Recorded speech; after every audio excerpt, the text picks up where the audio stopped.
बिहार,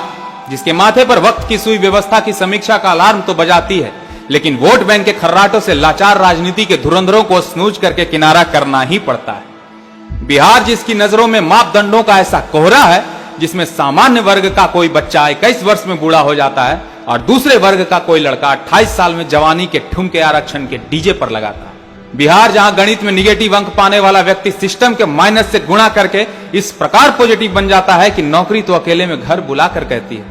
ए जी हमको रखिएगा। तालियों की गड़गड़ाहट में न्यू इंडिया का नारा भले ही भावनाओं की थाली में संभावनाओं को सजाकर निकलती तो एक सुनहरे भविष्य की तरफ है, लेकिन समझौतों के लहर में अतीत के बुलबुले यकीनी तौर पर हैरान तो करते हैं। चलिए माना, अपने मूल उद्देश्य की पूर्ति के लिए आरक्षण की यह व्यवस्था संसद, प्रदेश के साथ साथ सिविल सर्विसेज जैसी संवैधानिक संस्थाओं तक तो ठीक थी, लेकिन इस व्यवस्था को टेक्निकल, मेडिकल और आर्थिक क्षेत्र के विशेष योग्यता वाले पद प्रतिष्ठानों पर थोप के अव्यवस्था की नींव योग्यता के पैमानों को शर्मसार इसीलिए करती है क्योंकि इन क्षेत्रों में योग्यता से समझौता बनारस जैसे शहरों में पुलों का गिरना या फिर सरकारी विद्यालयों में शिक्षकों को राष्ट्रपति का नाम तक ना पता होने से जाहिर होता है। देखिए, हिंदुस्तान की गलियारों में प्रतिभा तो उस कंकड़ की तरह है जिसे वक्त के हथौड़ों से पीटना ही उसके भविष्य के नक्काशी का आधार बनती। जिम्मेदारी के बोझ तले संस्कारों की गठरी बांधकर कोई युवा कंपटीशन के जंग में कूदता तो ऐसे है मानो जमीन हिल जाए। मन को बहला फुसला कर कभी दिक्कत हो तो 3 इडियट्स वाला ऑल इज वेल सुनकर प्रतिस्पर्धा का श्री गणेश भी कर देता है,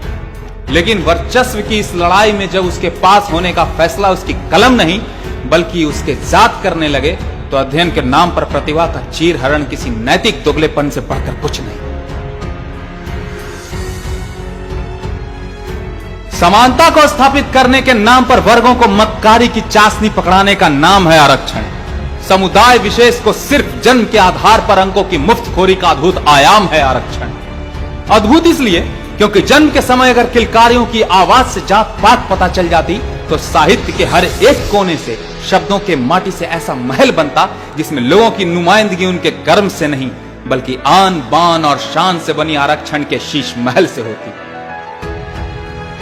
इसीलिए वक्त की यह मांग है कि बदलता हिंदुस्तान बदलाव की एक ऐसी कहानी लिखे, बदलता बिहार बदलाव की एक ऐसी कहानी लिखे जिसमें अवसरों की समानता ही भविष्य की पहली ईंट साबित हो। भविष्य जो विद्यमान हो, भविष्य जो कायनात के गगन में दैदीप्यमान हो, भविष्य जिसमें प्रतिभा के प्रकाश का जातिवाद के अंधकार तले सम्मान हो और अंततः भविष्य जो बिहार और हिंदुस्तान के चप्पे चप्पे में एक समान हो। धन्यवाद।